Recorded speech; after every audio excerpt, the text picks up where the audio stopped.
Learning में आप सभी का स्वागत है। तो डियर स्टूडेंट, जैसा कि आप जानते हैं बीटी यूपी में 2024-25 से पॉलीटेक्निक संस्थाओं का जो फर्स्ट सेमेस्टर और सेकंड सेमेस्टर का नया सिलेबस लागू हो गया है। तो उसी के क्रम में फर्स्ट सेमेस्टर का जो एक कॉमन सब्जेक्ट है 42 कोर्सेज़ के लिए, वो है कम्युनिकेशन स्किल्स इन इंग्लिश। तो उसका पहला जो यूनिट है वो है कम्युनिकेशन थ्योरी एंड प्रैक्टिस। इसको हम प्रारंभ कर रहे हैं। जो मैं आपको बता रहा हूं उसको ध्यानपूर्वक सुनना है। एक नोटबुक और पेन लेकर बैठना है, जो मेन पॉइंट्स हैं उनको नोट करते हुए चलना है। लेकिन मैं आपको इसकी पीडीएफ नोट्स भी दे दूंगा ताकि आपको किसी भी तरीके की कोई परेशानी पढ़ाई लिखाई में ना हो। तो आइए हम शुरुआत करते हैं। सबसे पहले बेसिक्स ऑफ कम्युनिकेशन पढ़ेंगे, उसकी डेफिनेशन और प्रोसेस ऑफ कम्युनिकेशन क्या होता है। इसके अलावा टाइप्स ऑफ कम्युनिकेशन, इसमें फॉर्मल एंड इनफॉर्मल, वर्बल और नॉन वर्बल कम्युनिकेशन क्या होता है, इसके बारे में हम पढ़ेंगे। और 7 C's ऑफ कम्युनिकेशन, यानी कम्युनिकेशन के जो 7 C's होते हैं वो कौन से होते हैं। इसी तरह से barriers to communication and ways to overcome them, यानी बैरियर्स कौन कौन से होते हैं कम्युनिकेशन में और कैसे हम उनको ठीक कर सकते हैं या कैसे हम उन सभी को हटा सकते हैं, उन बैरियर्स को दूर कर सकते हैं। और लास्ट में है टूल्स और डिवाइसेस ऑफ कम्युनिकेशन, यानी कम्युनिकेशन के कौन कौन से टूल्स और डिवाइसेस होते हैं जिनका हम इस्तेमाल करते हैं। तो आइए शुरुआत सबसे पहले हम कर लेते हैं। सबसे जो पहला है वो है डेफिनेशन ऑफ कम्युनिकेशन। यदि हम शब्दों पर जाएं तो आप देखेंगे कि जो वर्ड है communication is derived from the Latin word communicare which means to share, यानी जो वर्ड कम्युनिकेशन है उसको लैटिन भाषा के शब्द कम्युनिकेयर से लिया गया है, जिसका मतलब होता है साझा करना, यानी टू शेयर। तो एक बात बिल्कुल क्लियर है कि ये कम्युनिकेशन का मतलब क्या होता है। तो अब कम्युनिकेशन अब है क्या, तो communication is the process of exchanging information, यानी कम्युनिकेशन एक प्रक्रिया है। एक्सचेंज करना मतलब आदान प्रदान करना है। तो एक्सचेंजिंग इन्फॉर्मेशन यानी सूचना, आइडियाज़, थॉट्स और फीलिंग्स बिटवीन 2 और मोर पीपल, यानी कि communication is the process of exchanging information, ideas, thoughts और फीलिंग्स बिटवीन 2 और मोर पीपल। यानी कम्युनिकेशन एक जो सूचना है, आइडिया यानी विचार है, सोच है या भावनाएं हैं, उनको आपस में साझा करने की एक प्रक्रिया है। किनके बीच में, किन्हीं 2 व्यक्तियों या फिर 2 से अधिक व्यक्तियों के बीच में। तो अब इसमें एक चीज़ और ध्यान देना है कि it can occur through various mediums such as speech, writing, gestures और विजुअल सिंबल। तो ये जो कम्युनिकेशन है ये इट कैन अकर, यानी ये हो सकती है थ्रू वेरियस मीडियम्स, विभिन्न माध्यमों से, जैसे स्पीच यानी बोल करके हम कम्युनिकेशन कर सकते हैं, राइटिंग यानी लिख करके कम्युनिकेशन कर सकते हैं, जेस्चर्स यानी कि भाव भंगिमाओं के द्वारा हम ये कम्युनिकेशन कर सकते हैं, और विजुअल सिंबल्स यानी कि संकेतों के द्वारा भी हम कम्युनिकेशन कर सकते हैं। तो 3 बड़े महत्वपूर्ण पॉइंट हैं, इनको आपको नोट करना है। एक तो कम्युनिकेशन जो वर्ड है या शब्द है वो लैटिन वर्ड कम्युनिकेयर से लिया गया है, जिसका अर्थ होता है शेयर करना। दूसरा, communication is the process of exchanging information, ideas, thoughts और फीलिंग्स बिटवीन 2 और मोर पीपल। और इट कैन अकर, यानी communication can occur through various mediums such as speech यानी बोलकर, राइटिंग यानी लिखकर, जेस्चर्स मतलब भाव भंगिमाओं के द्वारा, और विजुअल सिंबल्स यानी कि संकेतों के द्वारा। तो पर्पज़ ऑफ कम्युनिकेशन, अब कम्युनिकेशन के बारे में आपने जाना तो अब आप इसका पर्पज़ भी आसानी से बता सकते हैं। पर्पज़ क्या है, टू शेयर इन्फॉर्मेशन, यानी इन्फॉर्मेशन को हम शेयर कर सकते हैं। टू बिल्ड रिलेशनशिप मतलब संबंध बनाने के लिए।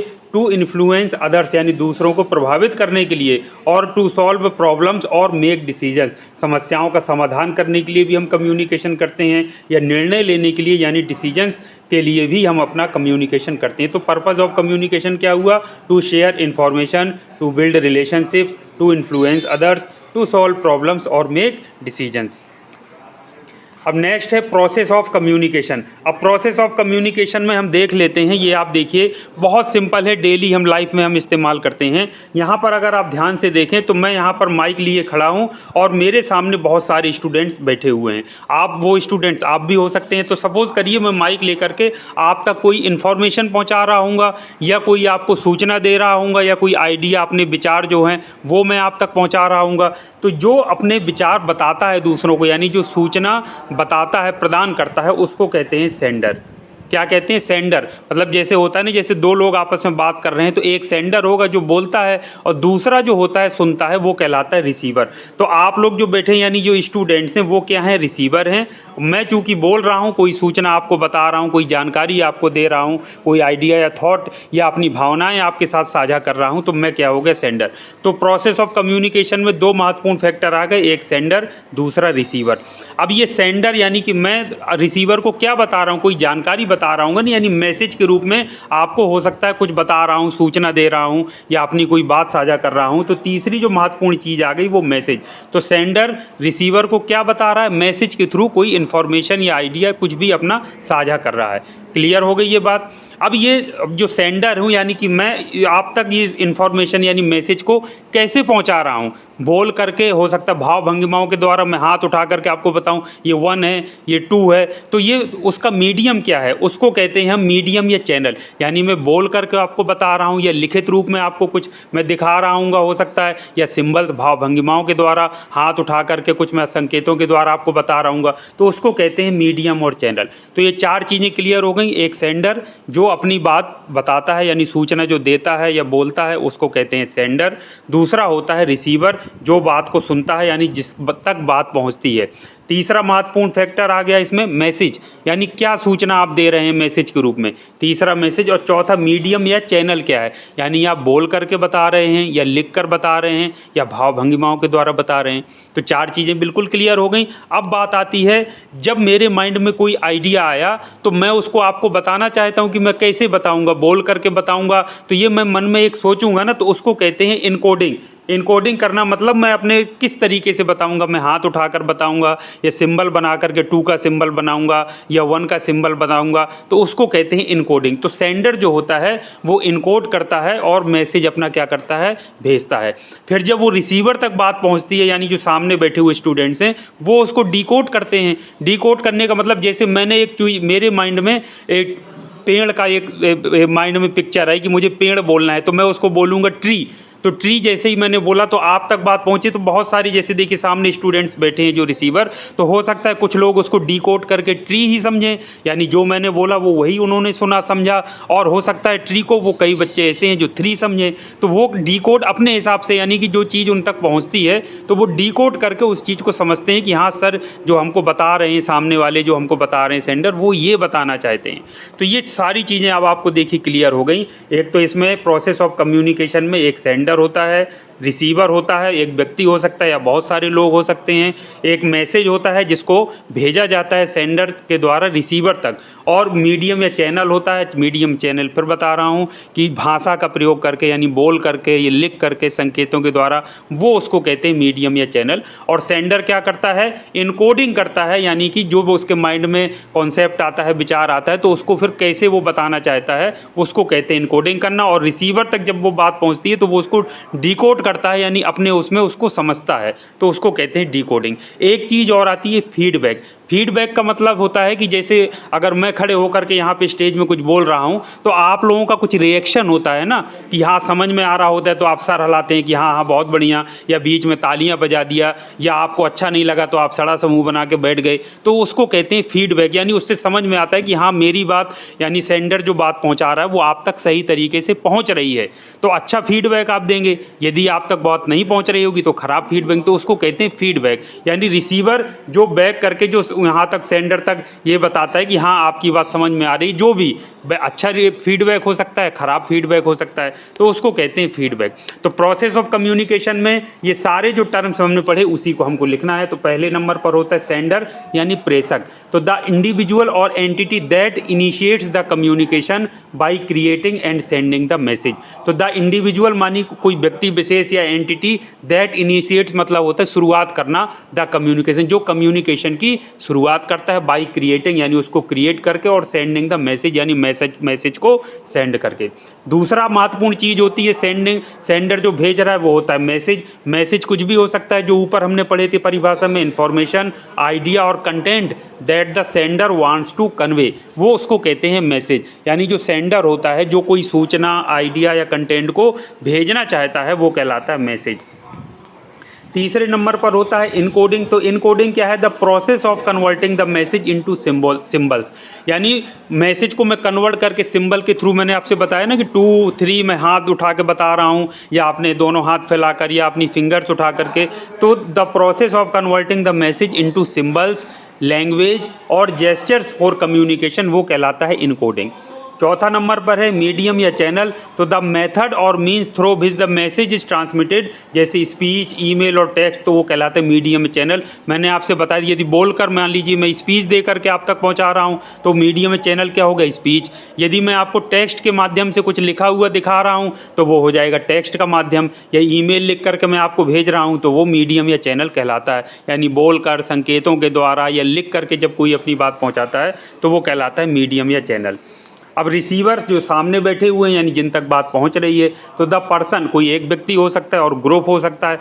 तो द पर्सन और group who receives and interprets the message, जिस तक बात पहुंचती है, यानी मैसेज को जो रिसीव करता है और फिर उसको इंटरप्रेट करता है उस मैसेज को। और छठवें नंबर पर है डीकोडिंग। मैंने आपसे बताया कि the process by which the receiver interprets and understand the encoded message. तो जो सेंडर ने जो मैसेज भेजा, अब उसको जो रिसीवर है यानी सुनने वाला है, जहाँ तक बात पहुँच रही है, तो वो उसको अपने हिसाब से डीकोड करता है। जैसे मैंने आपसे बताया कि मैंने कहा कि 3 या ट्री मैंने कहा, तो उसको सामने वाला हो सकता है ट्री समझे, तो यानी उसने सही डिकोड किया, और हो सकता है ट्री का वो 3 समझे कोई स्टूडेंट जो बैठा हुआ है। तो इस तरीके से वो अपने हिसाब से वो उसको डिकोड करता है, यानी अपने हिसाब से उसको समझता है। उस प्रोसेस को कहते हैं डिकोडिंग।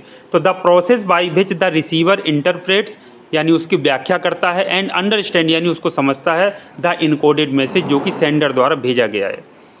7वें नंबर पे मैंने आपको बता दिया कि फीडबैक होता है। तो द रिसीवर्स रिस्पॉन्स और रिएक्शन, यानी रिसीवर जो सुनने वाले हैं, जिन तक बात पहुंच रही है, उनकी जो प्रतिक्रिया होती है, तो वो उसको कहते हैं फीडबैक। तो which helps the sender know if the message was understood properly. तो मैंने कोई बात पूछी कि हाँ आपको समझ में आया, तो आपने कहा हाँ सर समझ में आया, ऐसे दिला दिया। इसका मतलब है कि आपने फीडबैक दिया कि हाँ हमको समझ में आ रहा है। तो मैंने बताया यदि नहीं समझ में आ रहा है तो हो सकता है आप नहीं भी कह सकते हैं। तो फीडबैक अच्छा भी हो सकता है, ख़राब भी हो सकता है। और एक होता है जो डिस्टर्बिंग एलिमेंट होता है, नॉइज़। तो कोई भी इस तरीके के एनी इंटरफेरेंस और disruption that affects the clarity of communication, यानी कोई भी ऐसी बाधा या बीच में जो इस तरीके की चीज़ उत्पन्न हो जाए, कहीं से गाने की आवाज़ आने लगे या कहीं से जनरेटर मान लीजिए बगल में चल रहा है, तो कोई भी ऐसा इंटरफेरेंस यानी बाधा जो कि क्लैरिटी ऑफ कम्युनिकेशन यानी कम्युनिकेशन की स्पष्टता को प्रभावित करे, वो नॉइज़ कहलाता है। जैसे बैकग्राउंड नॉइज़ मैंने आपसे बताया, कहीं बगल में म्यूजिक की आवाज़ आ रही हो, कहीं बैंड बाजा बारात निकल रही उसकी आवाज़ आ रही हो, टेक्निकल इश्यू हो सकता है, माइक ख़राब हो, या लैंग्वेज बैरियर्स हो सकता है, मैं कोई लैंग्वेज बोलता हूँ, मेरे सामने जो बैठे हैं वो दूसरी लैंग्वेज समझते हो, तो ये सब चीज़ें कहलाती हैं नॉइज़। तो ये 8 चीज़ें हैं जो कि प्रोसेस ऑफ कम्युनिकेशन के अंतर्गत आती हैं। तो प्रोसेस ऑफ कम्युनिकेशन में ये चित्र आपको याद रखना है, और आप कोई 2 दोस्त बैठ जाइए, उसी से समझ लीजिए कि एक बोल रहा है तो वो सेंडर है, वो रिसीवर है, वो मैसेज को सेंड कर रहा है, और वो मीडियम क्या है या चैनल क्या है, बोल करके या लिख कर बता रहा है, और वो सेंडर क्या होता है, मैसेज को इनकोड करता है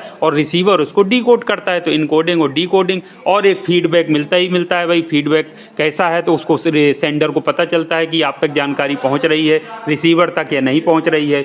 और इसके अलावा जो लास्ट में है वो नॉइज़ होता है, जो कि इसकी क्लैरिटी की, कम्युनिकेशन की क्लैरिटी को प्रभावित करता है।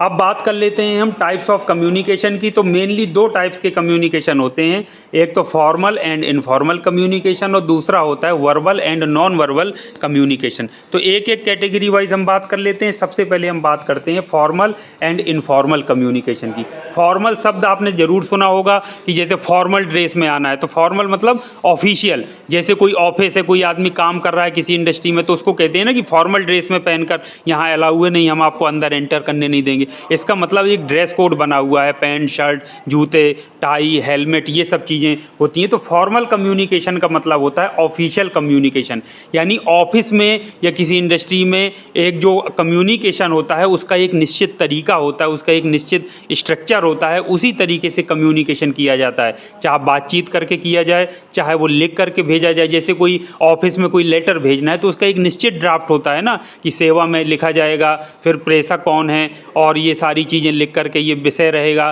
फिर ये लिखेंगे रिस्पेक्टेड सर, रिस्पेक्टेड मैम। तो एक क्या हो गया, उसका एक निश्चित तरीका हो गया। तो फॉर्मल कम्युनिकेशन का मतलब हो गया official communication within an organisation, यानी ऑर्गेनाइजेशन मतलब संगठन के भीतर या आपस में हो सकता है दो संगठनों में, यानी एक ऑर्गेनाइजेशन दूसरे ऑर्गेनाइजेशन को कोई भेज रहा हो, कम्युनिकेशन कर रहा हो, अपनी बात पहुंचा रहा हो, तो ये कहलाता है फॉर्मल कम्युनिकेशन। फॉर्मल कम्युनिकेशन का मतलब official communication within an organisation, यानी ऑर्गेनाइजेशन के अंदर या दो ऑर्गेनाइजेशंस के बीच में जो ऑफिशियल कम्युनिकेशन होता है उसको हम फॉर्मल कम्युनिकेशन कहते हैं। कैरेक्टरिस्टिक्स यानी ऑफिशियल कम्युनिकेशन की विशेषताएं क्या होती हैं? स्ट्रक्चर्ड एंड प्लान, यानी इसकी एक निश्चित संरचना होती है। मैंने बताया ना कि लेटर अगर ड्राफ्ट बनना है, कहीं जा रहा है, तो वो एक निश्चित उसका एक स्ट्रक्चर होगा। प्लान्ड, पहले से प्लान्ड होता है कि हाँ भाई हमारा मकसद भेजने का ये है। Follow hierarchy and protocols, hierarchy मतलब एक छोटा पद, फिर उससे बड़े स्तर का पद, फिर उससे ऊंचे बड़े स्तर का, एक हायरार्की को फॉलो करता है कि नीचे वाला अपने बड़े अफसर को बताता है, फिर उससे बड़ा अपने नेक्स्ट अधिकारी को बताता है, और प्रोटोकॉल्स को फॉलो करता है। यूज़ ऑफिशियल चैनल्स, हमेशा कि मेमो के रूप में आपको देना है, कि रिपोर्ट के रूप में, कि ईमेल्स के रूप में, तो ऑफिशियल जो चैनल्स निर्धारित हैं उन्हीं को फॉलो करना होता है। टिपिकली रिटन और प्रेजेंटेड फॉर्मली, तो इनको या तो जनरली लिखित रूप में होते हैं या फिर फॉर्मली उनको प्रेजेंट किया जाता है। और एक पर्पज़ इनका होता है कन्वे इन्फॉर्मेशन, इंस्ट्रक्शंस और पॉलिसीज़। पर्पज़ जो होता है कि सूचना को पहुंचाना, कन्वे करना, निर्देश देना, और या फिर पॉलिसीज़ निर्धारित करना।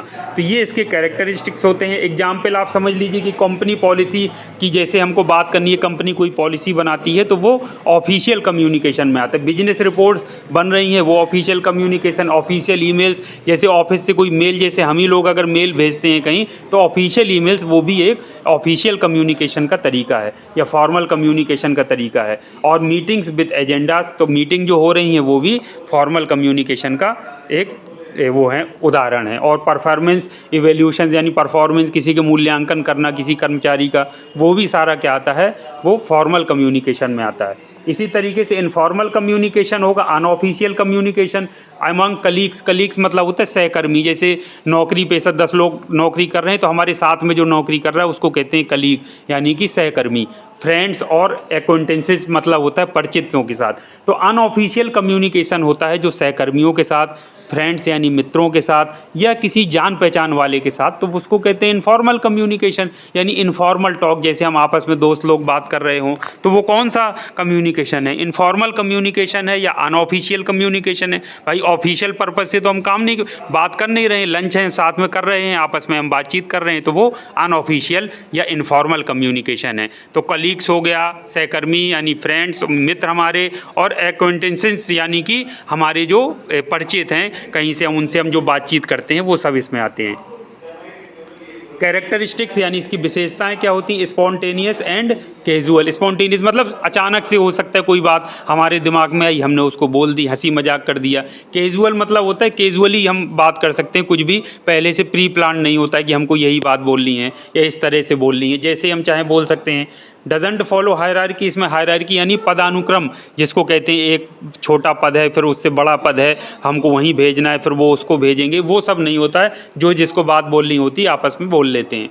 Usage unofficial channels, unofficial channel जैसे चैट के द्वारा बात कर दी कि तुम क्या कर रहे हो, कहाँ जा रहे हो, फ़ोन कॉल कर दिया किसी को, सोशल मीडिया के थ्रू हमने कोई कमेंट्स कर दिया अपना, तो ये सब चीज़ें अनऑफिशियल चैनल्स को फॉलो करती हैं।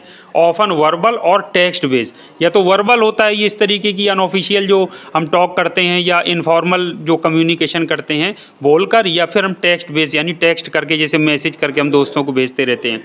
पर्पज इसका क्या होता है? बिल्ड रिलेशनशिप, भाई दोस्तों के बीच में संबंध अच्छे बनाने के लिए आपस में हम बातचीत करते हैं, अपने आइडिया शेयर करने के लिए, या फिर सोशलाइज मतलब एक सामाजिक तौर पर के भी हम मैसेज करते रहते हैं, आपस में कम्युनिकेशन करते रहते हैं। एग्जाम्पल्स जैसे वाटर कूलर कन्वर्जेशंस हो रहा है, वाटर कूलर के संबंध में कोई बात हो रही, सोशल मीडिया पोस्ट है, किसी ने कुछ लिखा फेसबुक में, उसके बारे में टॉक कर रहे हैं। पर्सनल फ़ोन कॉल्स आ गया, किसी का हम बातचीत कर रहे हैं। इसके अलावा टीम लंचेस, जैसे कोई लंच चल रहा है टीम का, और इसके अलावा कैजुअल मीटिंग, जो ऐसी मीटिंग हो गई 2-4 दोस्त बैठे हैं या सहकर्मी बैठे हैं आपस में बात कर रहे हैं, वो सब कहलाता है।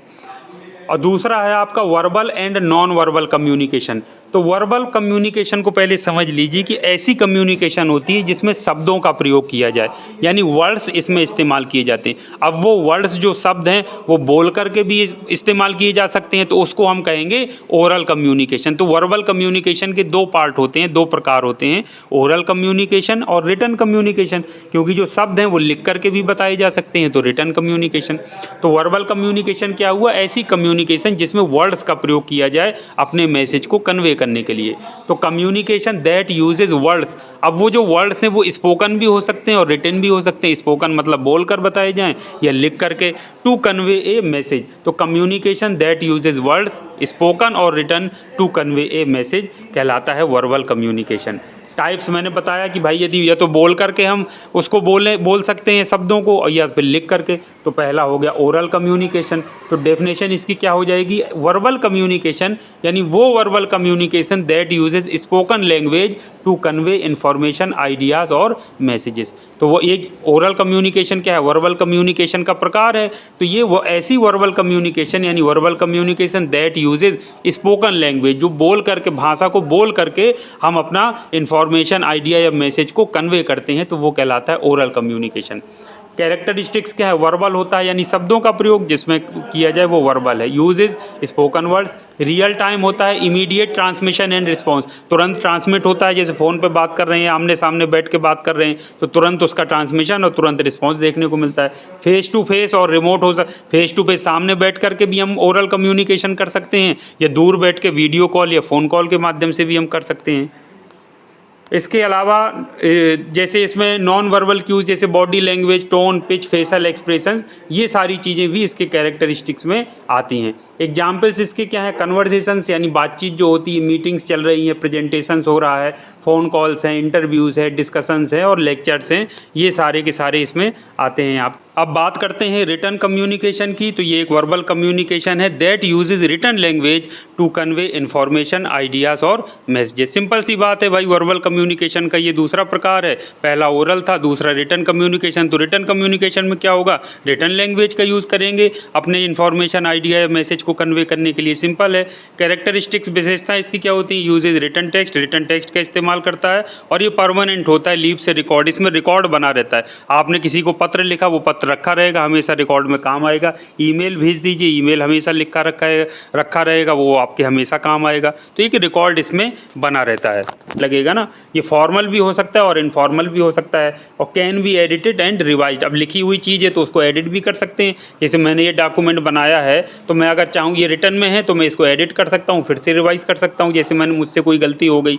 इस एग्जाम्पल्स में ईमेल्स हो गया, लेटर्स हो गया, रिपोर्ट्स हो गया, टेक्स्ट मैसेजेस हो गया, सोशल मीडिया पोस्ट हो गया, आर्टिकल्स हो गया, बुक्स हो गया, ये सभी आप जानते हैं। सब ये लिख करके इसमें टेक्स्ट के रूप में हम इसको भेजते हैं, यानी कि शब्दों को लिख करके बयां किया जाता है, चाहे वो ईमेल हो, लेटर हो, रिपोर्ट हो, टेक्स्ट मैसेज हो, सोशल मीडिया पोस्ट हो, आर्टिकल्स हो या बुक्स हो।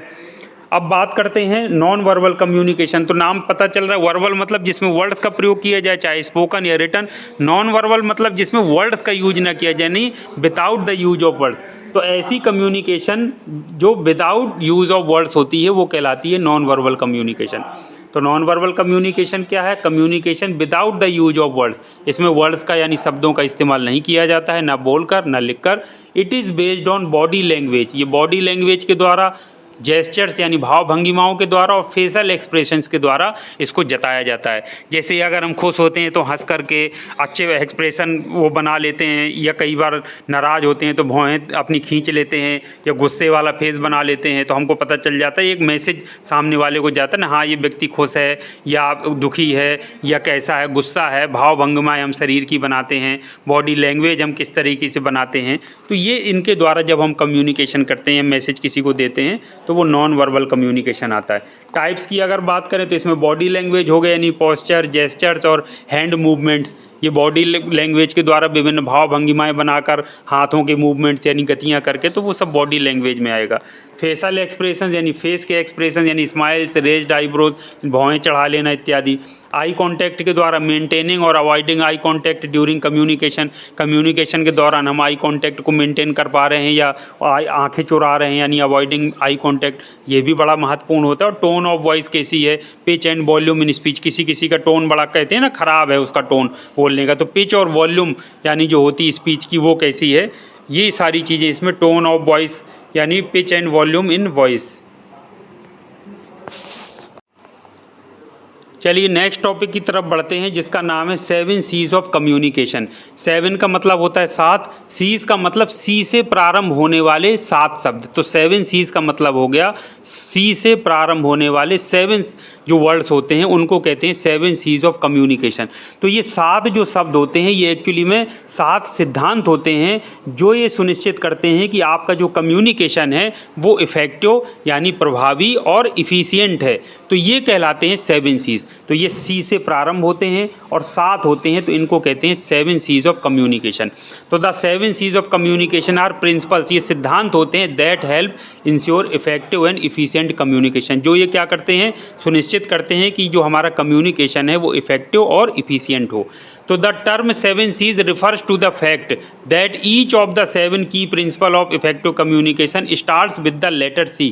तो इसमें जो सातों सिद्धांत हैं यानी सातों सिद्धांत के जो 7 आपको शब्द मिलेंगे वो सभी लेटर C से ही प्रारंभ होंगे, जैसे clear, concise, concrete, correct, coherent, complete and courteous. ये सब एसेंशियल हैं इफेक्टिव एंड इफिशिएंट कम्युनिकेशन के लिए। तो इनको एक एक करके हम बात कर लेते हैं। 7 C's of communication starting with letter C, ये C से प्रारंभ हो रहे हैं और ये 7 सिद्धांत हैं इफेक्टिव और इफिशिएंट कम्युनिकेशन के लिए। तो पहले नंबर पर है C से क्लियर।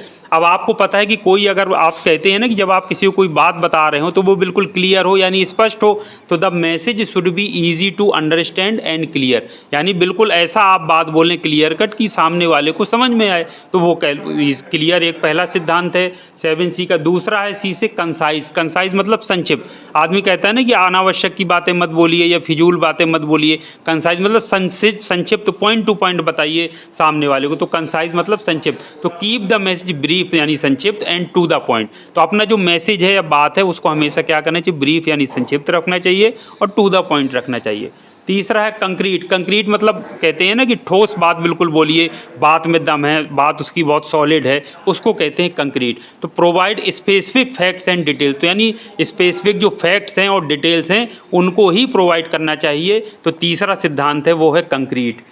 चौथा है आपका करेक्ट, जो आपकी इन्फॉर्मेशन या बात हो वो करेक्ट होनी चाहिए, उसमें कोई किसी तरीके की त्रुटियां नहीं होनी चाहिए। तो ensure the message is accurate and free of errors, यानी जो मैसेज है आपका वो एक्यूरेट है और फ्री ऑफ एरर्स यानी त्रुटियों से फ्री है। जो पांचवा है कोहेरेंट, मतलब होता है the message should be logical and well organised. तो जब मैसेज आपका है वो लॉजिकल यानी हो, इलॉजिकल ना हो कि कुछ भी आदमी बोल रहा है, और वेल ऑर्गेनाइज्ड होना चाहिए, तो उसको कहते हैं कोहेरेंट। तो ये C से प्रारंभ होने वाला पांचवा सिद्धांत है। छठवां है कंप्लीट, जो भी आप इन सूचना दे रहे हैं, बात पहुंचा रहे हैं, वो कंप्लीट यानी पूर्ण होनी चाहिए, आधी अधूरी नहीं होनी चाहिए, यानी इंक्लूड ऑल नेसेसरी इन्फॉर्मेशन, यानी उसमें सभी जरूरी सूचनाएं शामिल होनी चाहिए।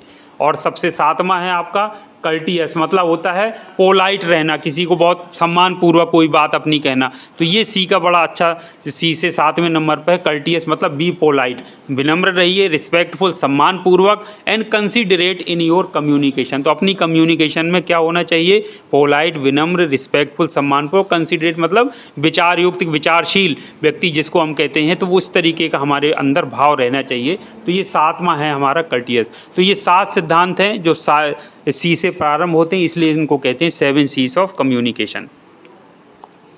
1.3 नेक्स्ट महत्वपूर्ण टॉपिक है barriers to communication and ways to overcome them. Barrier मतलब होता है बाधा। तो बैरियर्स टू कम्युनिकेशन, कम्युनिकेशन में बाधाएं कौन कौन सी होती हैं, and ways to overcome them, कैसे हम उनको दूर कर सकते हैं। तो the barriers to communication are obstacles. Obstacles मतलब होती हैं बाधाएं। तो दैट कैन हिंडर मतलब बाधा पर पहुंचाना या रुकावट डालना, हिंडर माने होता है बाधा पहुंचाना या रुकावट डालना, the effective exchange of information. तो barriers to communication are obstacles that can hinder the effective exchange of information. तो ये होते हैं बैरियर्स। अब वो बैरियर्स कौन कौन से हैं, सम कॉमन बैरियर्स इंक्लूड, जैसे पहला है मान लीजिए फिजिकल बैरियर यानी भौतिक बैरियर।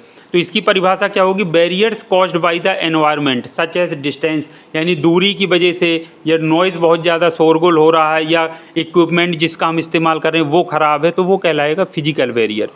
तो पहला कौन सा बैरियर है आपका, फिजिकल बैरियर है, जो कि कम्युनिकेशन को प्रभावित कर सकता है या उसमें बाधा या रुकावट बन सकता है, वो है फिजिकल बैरियर। तो बैरियर ये कैसे बनता है, physical barrier caused by the environment, यानी पर्यावरण के कारण, सच एज डिस्टेंस यानी दूरी ज़्यादा हो, मेरी बात जो बात आदमी कह रहा है उसको सुन ना पा रहा हो, नॉइज़ बहुत ज़्यादा हो, शोरगुल हो, या पुअर इक्विपमेंट यानी ख़राब इक्विपमेंट।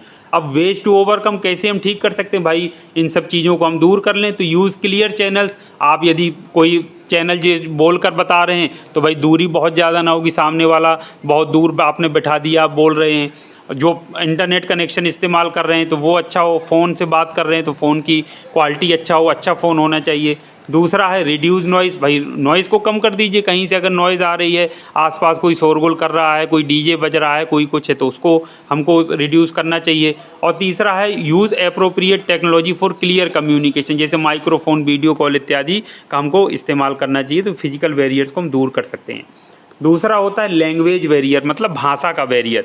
अब लैंग्वेज बैरियर इसमें क्लियर है, मान लीजिए बोलने वाला कोई भाषा जानता है, मान लीजिए कोई, मैं तमिल साइड अगर जाऊं तो वहाँ पे तमिल भाषा बोल रहे हैं, अब मैं उसको समझ नहीं पा रहा हूँ, रिसीवर हूँ, तो हमारे क्या है ये लैंग्वेज का बैरियर, मतलब जो बोलने वाला और सुनने वाला अलग अलग भाषाओं को जानते हैं, उसको समझ नहीं पाते हैं, तो उसको कहते हैं लैंग्वेज बैरियर। तो when the sender and receiver speaks different languages, वो कहलाता है लैंग्वेज बैरियर। कैसे दूर कर सकते हैं, use simple and clear language हम इस्तेमाल करें, यानी सिंपल लैंग्वेज ऐसी लैंग्वेज हो कि दोनों लोग समझते हैं और क्लियर हो। Avoid jargon and technical terms, technical terms जो सामान हम किसी व्यक्ति से बात करें और टेक्निकल टर्म्स बहुत इस्तेमाल करें तो वो हमारी बात को कैसे समझेगा। या अवॉइड जर्गॉन मतलब होता है शब्द जाल जिसको हम कहते हैं, तो हम शब्द जाल ऐसे बुने कि सामने वाला बातें को ना समझ पाए, तो इनको हमको अवॉइड करना चाहिए। यूज़ ट्रांसलेटर्स और विजुअल एड्स व्हेन नेसेसरी, जब ज़रूरत हो ट्रांसलेटर्स, मतलब हम कोई भाषा जानते नहीं हैं तो हमको ट्रांसलेटर मतलब ऐसा उसका यूज करना चाहिए जो हमारे लिए उस भाषा को हमारी लैंग्वेज में ट्रांसलेट कर सके। या विजुअल एड्स का प्रयोग करना चाहिए जिसको देख करके हम उसको समझ सकें।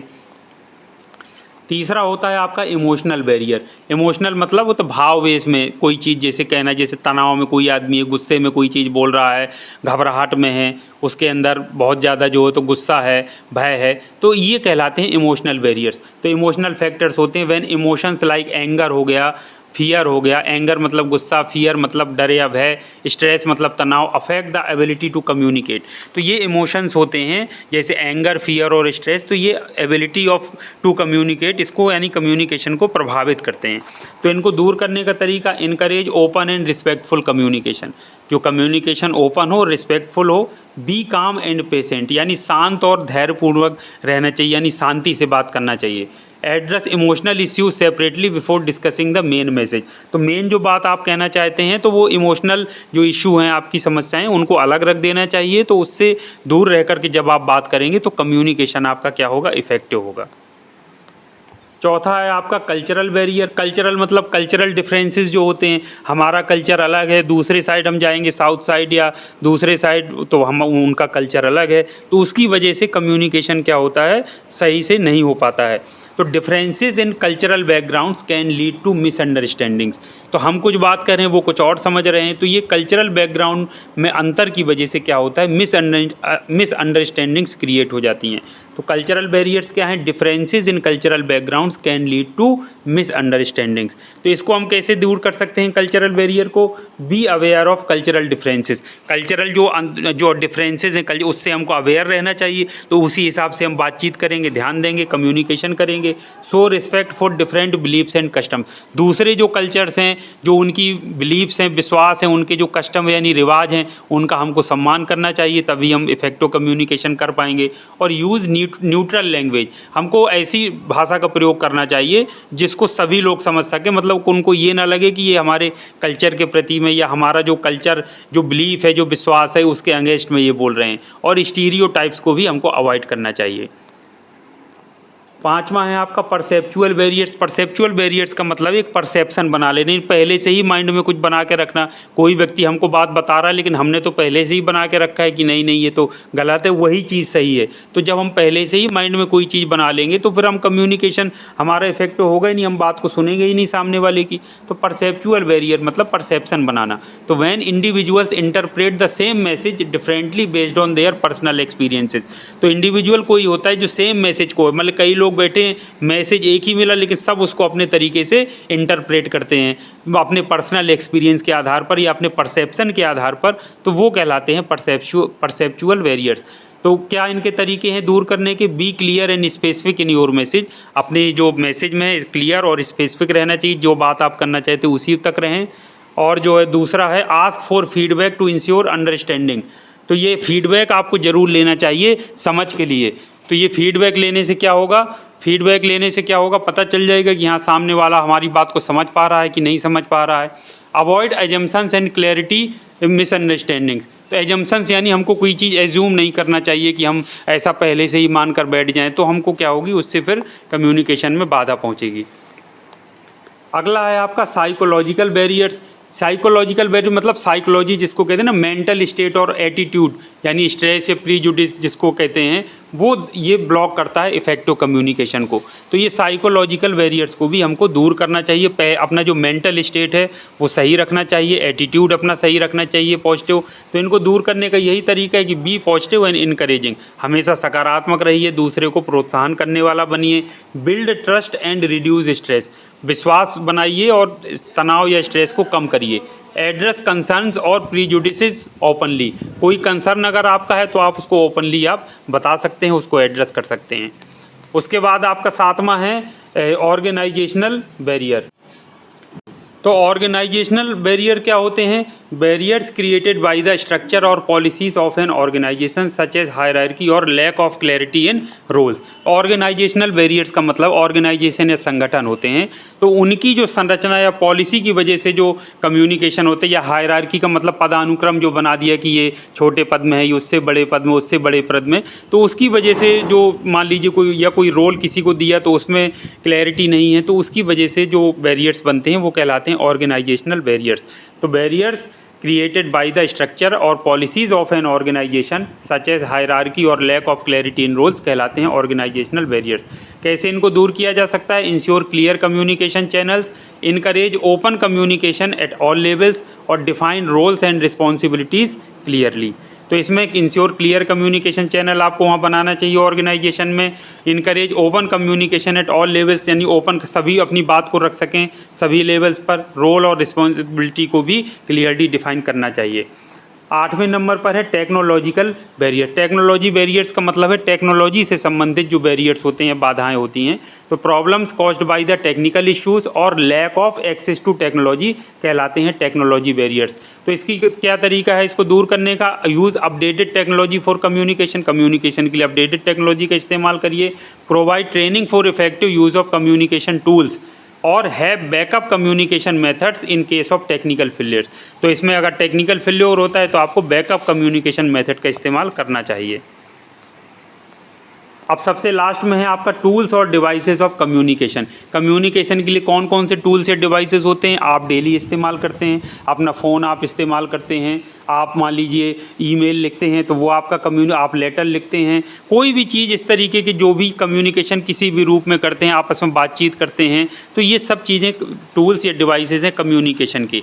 जैसे अब आप देखिए तो इसको दो कैटेगरी में हम बांट लेते हैं, ट्रेडिशनल टूल्स जो बहुत पहले से चले आ रहे हैं और एक होते हैं मॉडर्न डिजिटल टूल्स। तो ट्रेडिशनल टूल्स में आप देखिए लेटर हम लिखते थे, रिटर्न कम्युनिकेशन वाया मेल। तो लेटर हम पत्र भेजा करते थे, पहले पत्र चला करते थे, ये सब जब फ़ोन वगैरह नहीं थे, मोबाइल फ़ोन नहीं थे। दूसरा टेलीफोन चलते थे, जब ये मोबाइल फ़ोन नहीं चलते थे तो verbal communication over phone line, हम फ़ोन लाइन पर वर्बल कम्युनिकेशन करते थे, बातचीत करते थे। फैक्स आता था, आपने नाम सुना होगा, sending documents electronically via telephone lines. Fax आता था, फैक्स ऑफिस में लगे रहते थे, उनसे फैक्स आया करता था।